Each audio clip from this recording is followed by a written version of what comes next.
많이 올랐죠. 많이 올라서 8, 9월 달은 좀 주춤할 거예요. 그다음 추석 지나면 또 오를 거예요. 그러니까 주춤할 때 어떤 현상이 벌어지냐 그러면 키 맞추기 하겠죠. 노동한 금강구가 이제 따라가지고 좀 어느 정도 키 맞추기를 하는데 안타까운 사실은 예전에는 상승률은 같았는데요. 상승률이 같아도 30억 아파트와 10억 아파트는 차이가 나잖아요. 따라갈 수가 없거든요. 근데 지금은 상승률도 다른데 이게 좀 계속되지 않을까라는 의견들이 많고 저도 조금 동의하는 부분이에요. 어쨌든 올라가겠지만 폭이라든지 속도는 좀 느릴 거고요. 그 다음 다시 또 반포나 이런 아파트들이 올라가겠죠. 그리고 또 따라가고 이런 현상들이 계속 벌어질 거라고 봅니다.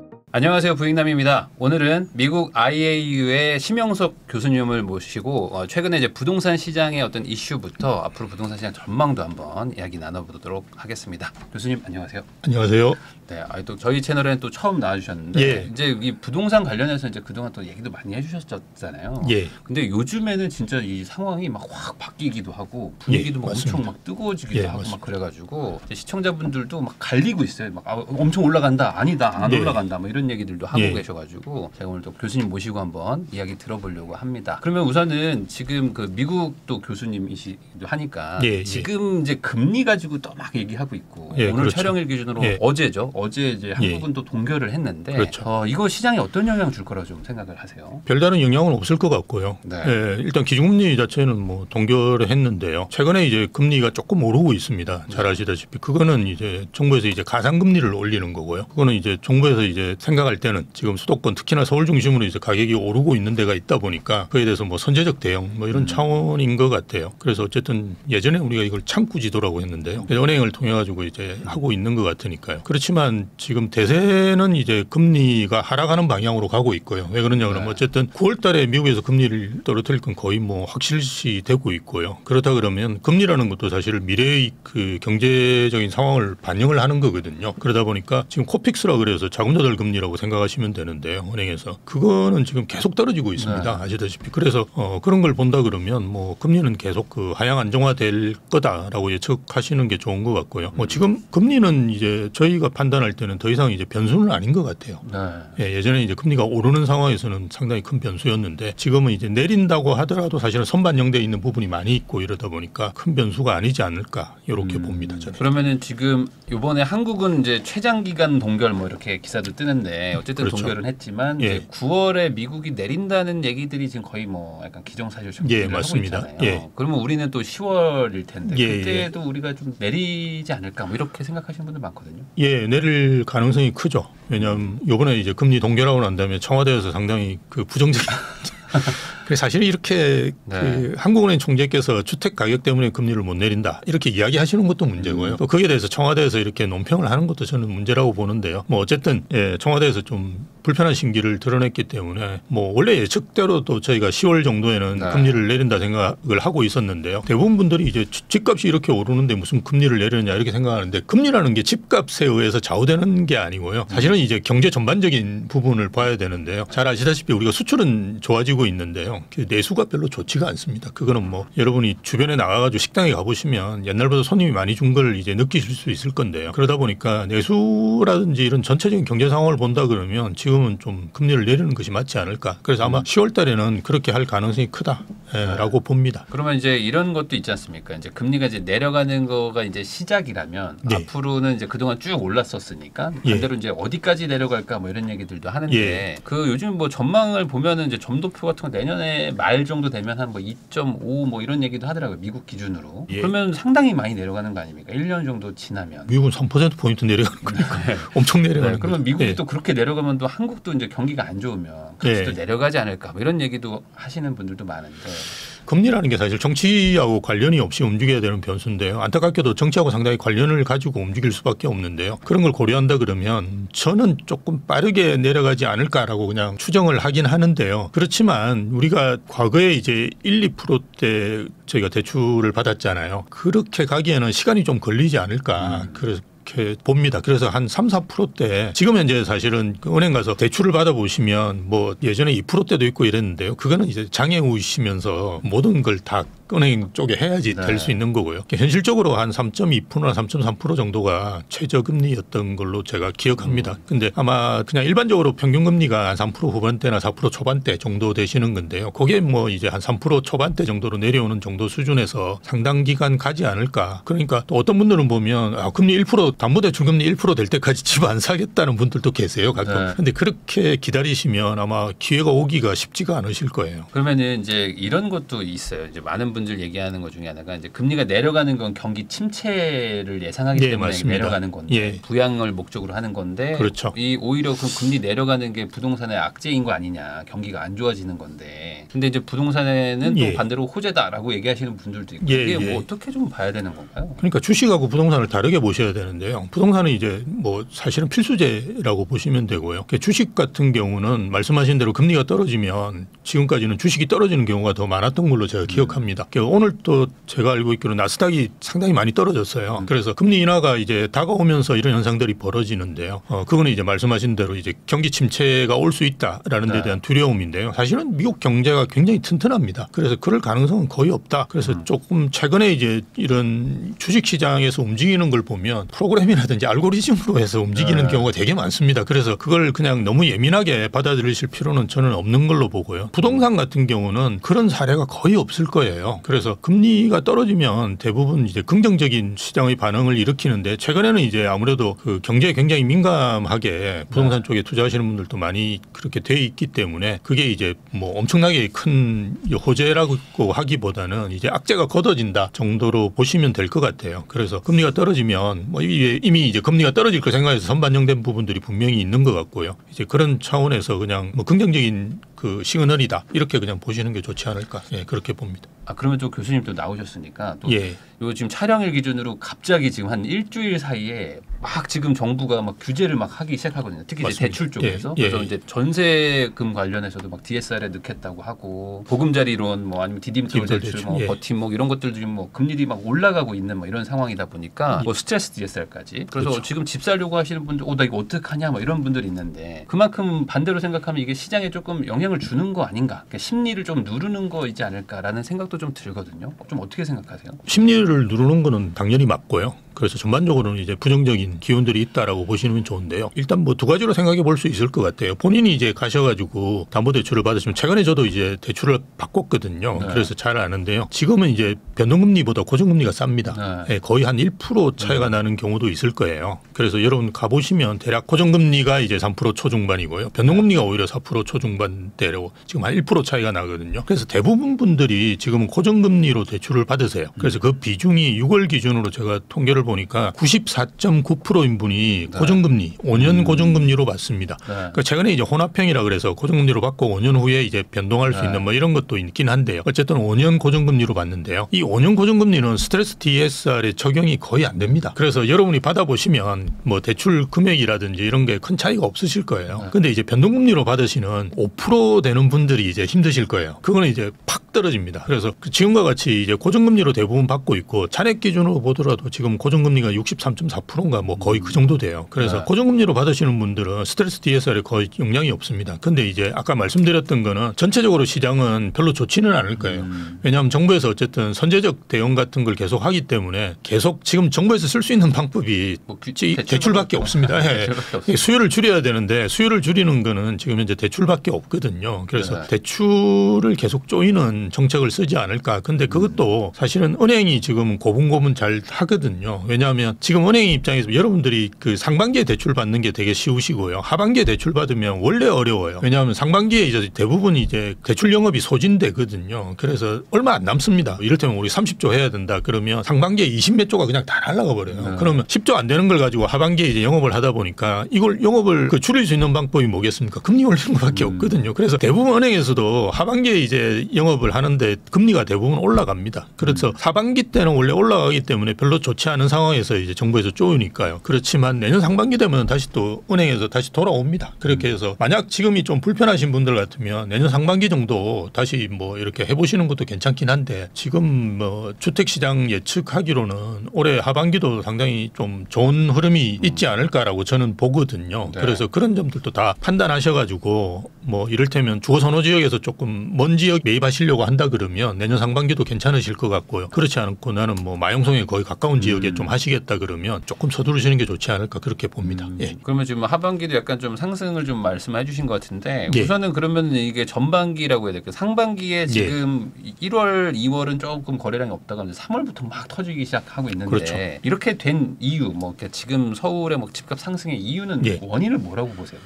일단 뭐 공급 부족하다는 게 심리적으로 상당히 크게 작용을 하는 것 같고요. 아파트 입주 물량이 제일 문제인데 지금 그 의미 있게 나오는 게 이제 든촌주공, 올림픽파크 네. 코리아는 아니고는 사실 거의 없습니다. 잠실에 이제 르엘이라든지 뭐 잠실 레미안 아이파크라든지 네. 이런 것 제외하고는 대단지가 거의 없거든요. 이제 그런 차원에서 좀 불안하게 생각하시는 것 같고요. 또 하나는 이제 분양가가 계속 올라가니까요. 근데 네. 분양가는 뭐 뒤에서도 저희가 좀 이야기를 하겠지만 계속 올라갈 수밖에 없는 상황이고요. 왜냐하면 이건 지금 현재는 인플레이션 시대이기 때문에 뭐 여러분 주변에 가셔가지고 점심 드시어 보시더라도 지금은 많이 올랐습니다. 그래서 그게 따라서 사실 오르는 거라고 생각하시면 되는데요. 이제 분양가는 이제 그 위에 여러 가지 요소들도 많이 결합되어 있죠. 그러다 보니까 이제 많이 오르고 그리고 이제 아파트로 뭔가 이렇게 연립해서 집중되는 그런 성향도 있고 최근에 이제 21년하고 다르게 전세도 많이 오르고 있고 그죠. 이런 여러 가지 요인들이 결합돼서 오른 거라고 볼 수 있고요. 우리가 앞으로 이게 더 오를 거냐 뭐 이런 것이 더 중요한데요. 그럴 때는 변수는 저는 뭐 세 개만 봅니다. 뭐 앞에 말씀드렸던 그런 수급하고 금융적인 상황 그리고 경기 이 세 개를 보는데요. 수급하고 이제 금융적인 상황은 계속 오를 수밖에 없고요.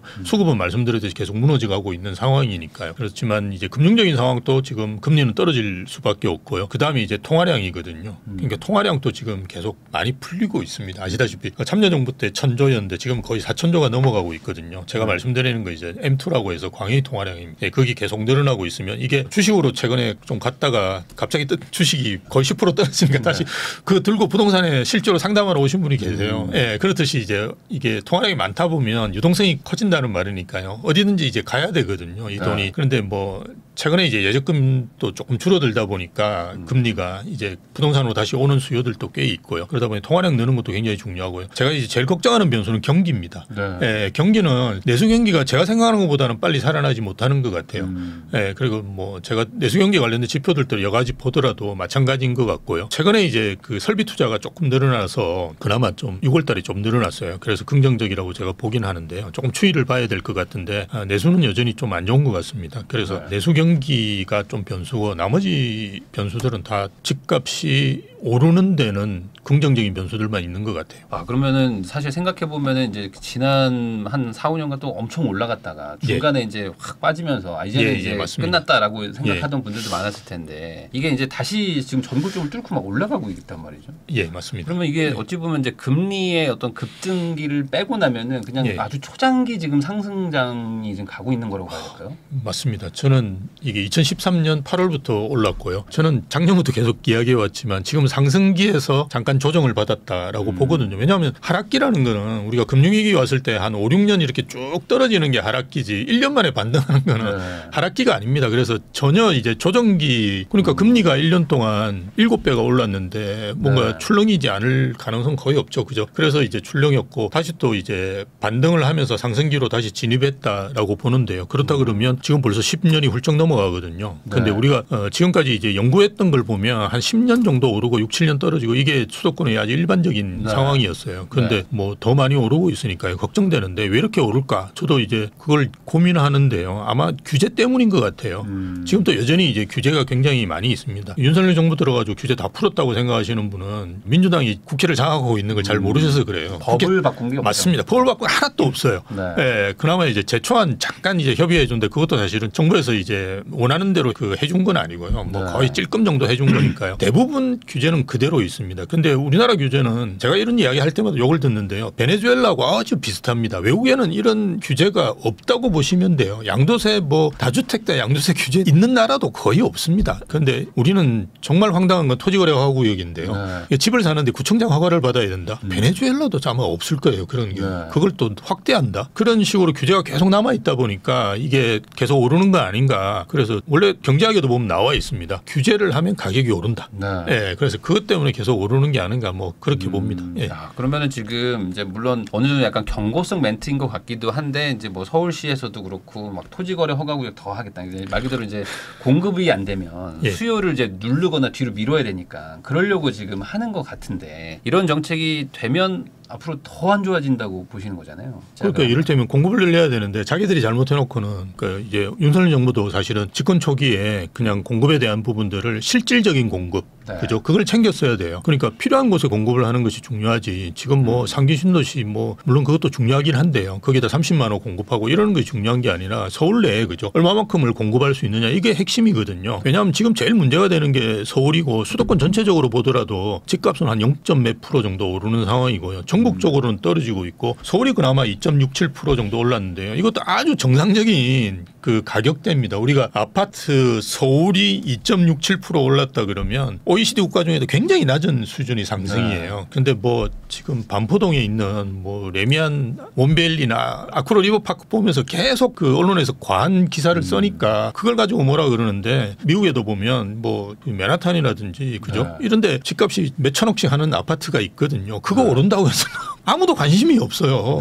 네. 그런데 비교 대상을 왜 그걸로 잡는지는 저는 잘 모르겠는데 어쨌든 지금 아주 정상적인 시장입니다. 정상적인 시장이고 아무래도 이제 상승 초입에는 강남 아파트들이 먼저 오르니까요. 이거는 뭐 어느 나라나 다 같은 이야기예요. 그래서 그게 좀 오르니까 이걸 가지고 막 이렇게 규제를 하려고 하는데요. 사실은 공급을 하지 않고 계속 규제만 한다 그러면 이건 또 뭐 문재인 정부 시즌 2가 되는 거죠. 저는 더 오를 수 있는 여지를 제공한다라고 봐요. 그래서 지금 당장 뭐 공급이라는 게 뭐 바로 내일 지어지는 게 아니니까 그렇죠. 아무래도 이제 뭐 비아파트, 뭐 빌라나 오피스텔 이런 것들이 좀 빨리 지어지니까 뭐 그런 것 좀 공급하려고 정책도 나오고 있긴 한데 뭐 그런 걸 떠나서 우선은 제일 큰 게 한 채만 사라는 이 다주택자 규제 이것 때문에 지금 계속 똘똘한 한 채로 가는 거가 이게 지금 이런 상황을 만든 거 아닌가 싶기도 하거든요. 그렇죠. 그러니까 지금 반포동에 50억, 30평이 50억 되는 거 알고 계시는데요. 40평은 65억이에요. 원베일리 같은 경우. 그러니까 그렇게 이제 가격이 계속 오르는 이유는 수요가 강남도 보면 집중될 수밖에 없잖아요. 왜냐하면 말씀하셨던 이제 분양가 상한제 통해 가지고 계속 그런 집을 못 짓게 만들었고요. 똘똘한 채로 모는 다주택자인데 규제. 거기다 토지거래허가구역이 서초구만 적용한다.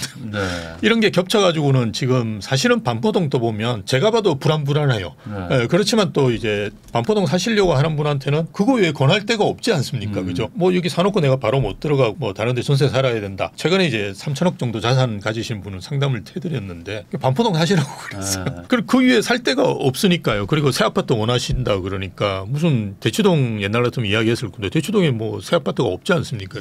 그러니까 그 아파트를 이야기할 수밖에 없거든요. 그런데 뭐 이런 규제 때문에 이렇게 수요가 이제 집중되는 부분들은 분명히 이제 분산시켜야 되는데요. 그걸 못하다 보니까 지금 발생하는 문제라고 봅니다. 네, 그러면은 이게 당분간 이렇게 서울의 뭐 특정 지역 같은 곳들 지금 뭐 전국 좀 뚫고 있는 데들이 조금 더 갈 수밖에 없는 구조인 거네요. 예, 저는 더 간다고 봅니다. 뭐 어떤 분은 이제 뭐 2억대까지 갈 거다 그러는데 그거는 뭐 제가 예측할 수 있는 건 아니고요. 그거는 뭐 사실은 점장이들이 예측하는 건데요. 어쨌든 지금 시작을 했잖아요. 그리고 시작한 지 얼마 안 됐습니다. 벌써부터 이제 좀 급한 데들은 뭐냐, 지방은 왜 계속 떨어지느냐 이야기를 하는데 지금 지방이 오를 때가 아니죠. 부동산에 오래 투자하신 분은 당연히 아는 이야기입니다. 지금 이제 서울 그리고 이제 서울에서도 이제 노동안 금강구라고 하는 데가 최근에 거래가 늘어나고 있어요. 그래서 조금 기다리시면 그쪽도 물론 이제 오른 지도 한두 달 정도밖에 안 됐거든요. 서울에 이제 하락률이 줄어들면서 상승폭이 커진 이런 지역들은 거의 6개월 가까이 됐거든요. 그런 지역들은 이제 쭉 가고 있고요. 그래서 노동안 금강구도 사실은 조금 있으면 오를 거고요. 지방도 오를 거예요. 오를 건데 지금은 이제 시작 초기잖아요. 그래서 아마 지금 조금 이제 많이 올랐죠. 많이 올라서 8, 9월 달은 좀 주춤할 거예요. 그다음 추석 지나면 또 오를 거예요. 그러니까 주춤할 때 이제 어떤 현상이 벌어지냐 그러면 키 맞추기 하겠죠. 노동안 금강구가 이제 따라가지고 좀 어느 정도 키 맞추기를 하는데 안타까운 사실은 예전에는 상승률은 같았는데요. 상승률이 같아도 30억 아파트와 10억 아파트는 차이가 나잖아요. 그렇죠. 이게 10% 오르면 3억, 여기는 1억밖에 모르니까 네. 따라갈 수가 없거든요. 근데 지금은 상승률도 다른데 이게 좀 계속되지 않을까라는 의견들이 많고 저도 조금 동의하는 부분이에요. 그렇다 그러면 어쨌든 올라가겠지만 폭이라든지 속도는 좀 느릴 거고요. 그다음 다시 또 반포나 이런 아파트들이 또 올라가겠죠. 그리고 또 따라가고 이런 현상들이 계속 벌어질 거라고 봅니다. 그럼 그 과거와의 차이가 약간 지금 네. 물가 상승률에다가 뭐 이런 금리 높은 거 이런 걸 고려해가지고 지금 재건축에 대한 기대감이 많이 꺾이니까 네. 아무래도 좀 이렇게 저가 지역들 중에는 좀 재건축해야 되는 노후 단지들도 많다 보니까 맞습니다. 신축인데들로 꽂히니까 사람들이 좀 그래서 더 벌어지는 걸까요? 이거 어떻게 좀 생각하세요? 그런 면도 있을 거예요. 이게 투자하시거나 사시려고 하는 수요자들이 어쨌든 어떻게 움직이느냐가 중요한데요. 지금 현재 수요자분들 중에는 구축 사시는 분들은 거의 없고요. 저희도 이제 권하기가 상당히 어려워요. 그러니까 강남이나 이런 데들은 아마 갈 거예요. 그러니까 뭐 조금 뭐 몸택 가시든 이렇게 하시면 된다라고 말씀드릴 수 있는데 노동항이나 금강구 쪽에 있는 아파트들은 사실은 재건축이 되기가 쉽지가 않고요. 우리가 30평대 같은 경우는 지금 뭐 분담금이 한 5억이 훌쩍 넘어가거든요. 30평대가 그냥 3억 정도 내가 돈 더 내고 지으면 안 되냐 생각하는데 커뮤니티도 지으셔야 되고요. 그렇죠. 다 지어야 됩니다. 그래서 그게 대략 그게 공급 면적이 계약 면적이 맨날 헷갈리는데요. 그게 여러분들이 이제 분양을 받아 보시면 그게 50몇 평으로 나와요. 30평대가. 그래서 5억, 6억씩 막 이렇게 들어갑니다. 근데 내 아파트가 5억, 6억 하는데 5억, 6억을 보태가지고 15억이 될 가능성이나 20억이 될 가능성이 있으면 투자하겠죠. 근데 안 되거든요. 실제로 지금 반포동에도 보면 20억대 아파트들이 있어요. 반포 프루지오라든지 아니면 저 잠원 신동아 같은 아파트가 20억 중반대 하거든요. 근데 이 아파트의 특징이 20년이에요. 그러니까 이게 뭐 대건축도 되는 것도 아니고 이도저도 아니고. 이도저도 아니니까 그런 상태에 머물러 있거든요. 뭐 세대수 적은 것도 있어요. 반포 프루지오 같은 경우는. 그렇지만 이 아파트들도 나중에 40년, 50년 되면 그에 맞춰가 이제 가격대가 올라가겠죠. 그래서 재건축이 되느냐 안 되느냐에 따라서 이게 많이 다르기 때문에 사실은 신축으로 사실 몰릴 수밖에 없고요. 그래서 노동항 쪽에 그냥 사시겠다, 좀 저렴한 걸 원하신다 그러더라도 저희가 이제 저는 추천드리는 데가 거기도 이제 새 아파트들이 가끔 있어요.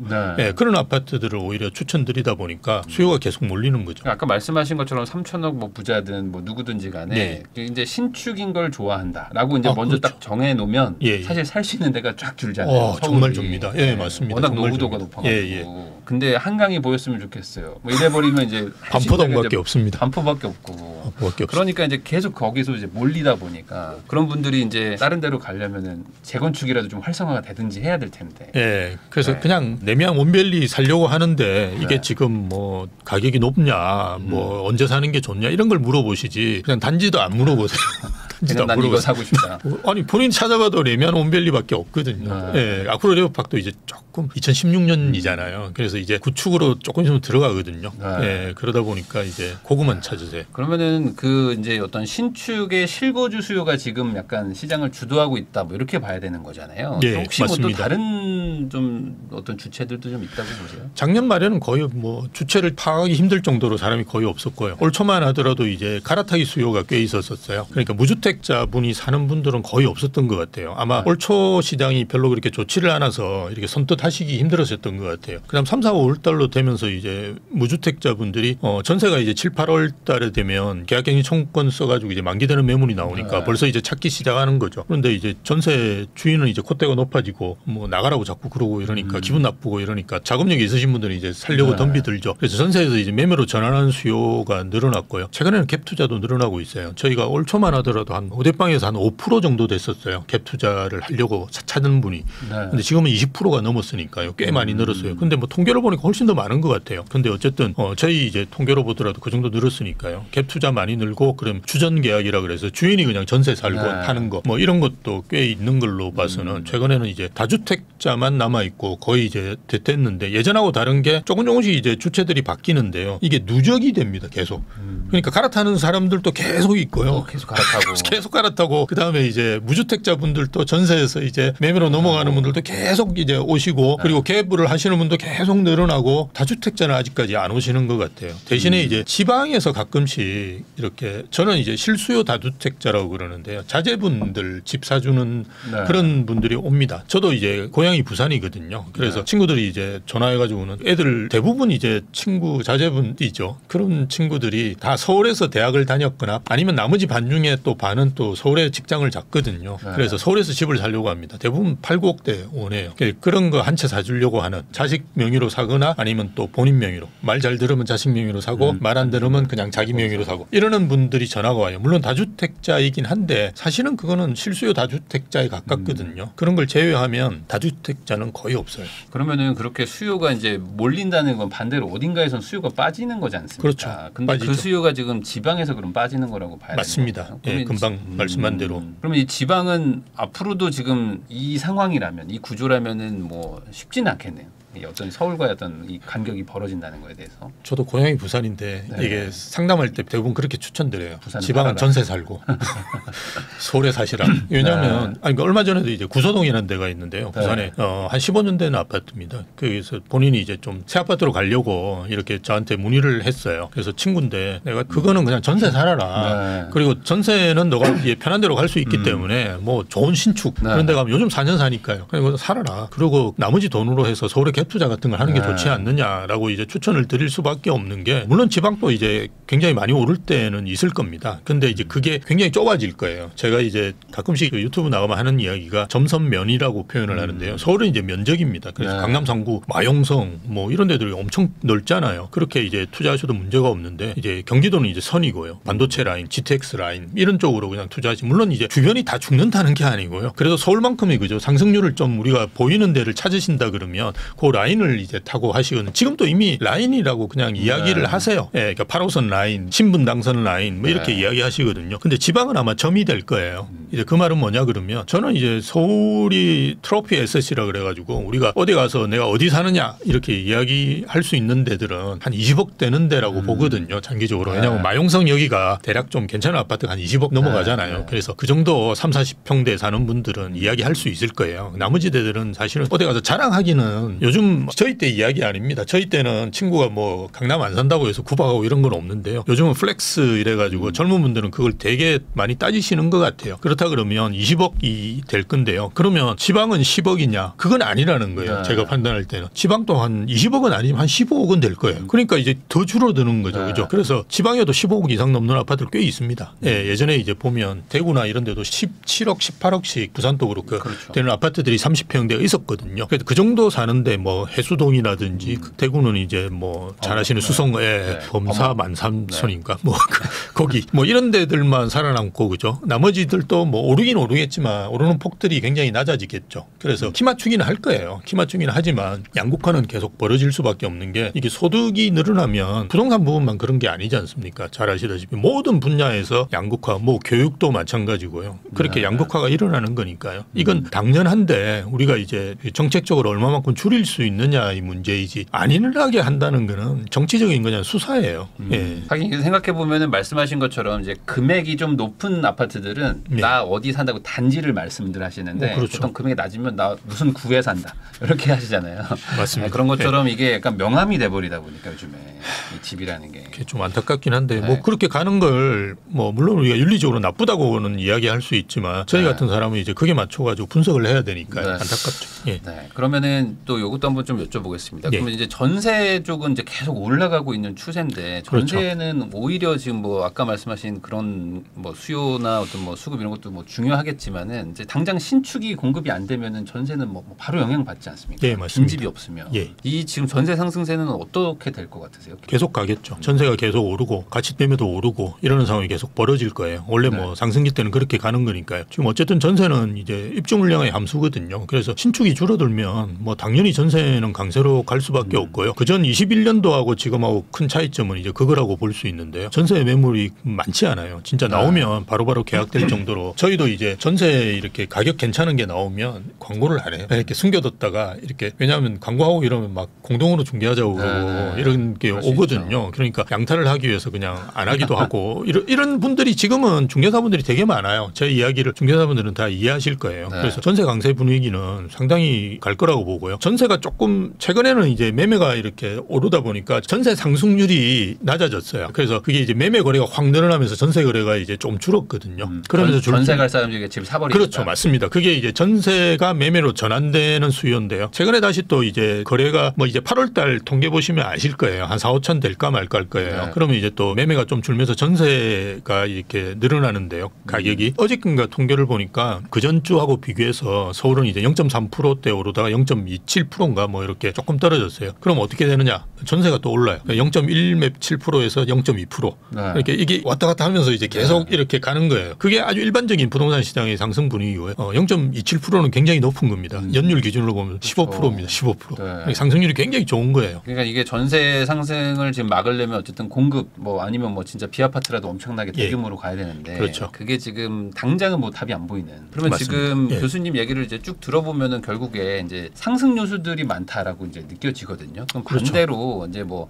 일어나지는 않았는데 뭐 하락 요인이랄 게 뭐 있을 게 있을까요? 지금 그러니까 이건 거의 블랙스완 아니면 없으니까 어떤 뭐 중국이 예상하지 못한 중국이 대만을 침공하거나 그런 전쟁이 또 일어나는 거 아니고는 제가 생각하는 변수는 그러니까 지금 이제 저도 상담을 많이 드리는데요. 상담하면 이제 주택을 더 늘리려고 하는 분들이 가끔 계세요. 그럼 제가 이제 좀 조심하라라고 이제 말씀을 많이 드리거든요. 왜냐하면 지금 현재 저희가 보유세가 많이 떨어져 있거든요. 예전에 뭐 100이었다 그러면 거의 20, 30으로 지금 서울에 이제 두세 채 가지고 있는 분은 잘 아실 거예요. 그 정도로 많이 떨어져 있어요. 그러다 보니까 지금 이 추세가 계속될 거라고 생각하시는데 지금은 저희가 앞에서 좀 이야기했지만 뭐 법을 바꿔가지고 이게 떨어진 게 아니잖아요. 그러니까 뭐 그 공시가 현실화율을 멈춘다든지 아니면 공정시장 가액 비율을 낮춰가지고 된 거거든요. 이거를 원 상태로만 돌리면 여러분 원래 생각했던 100 훌쩍 넘어가지고 이제 될 거예요. 한 3배에서 5배 정도 그냥 바로 올라갑니다. 근데 차기 정부가 어떻게 될지 아무도 모르잖아요. 사실은 이제 정치 리스크가 제일 큰데요. 아까 말씀드렸던 뭐 중국이 대만 침공한다는 것도 정치 리스크라고 볼 수 있거든요.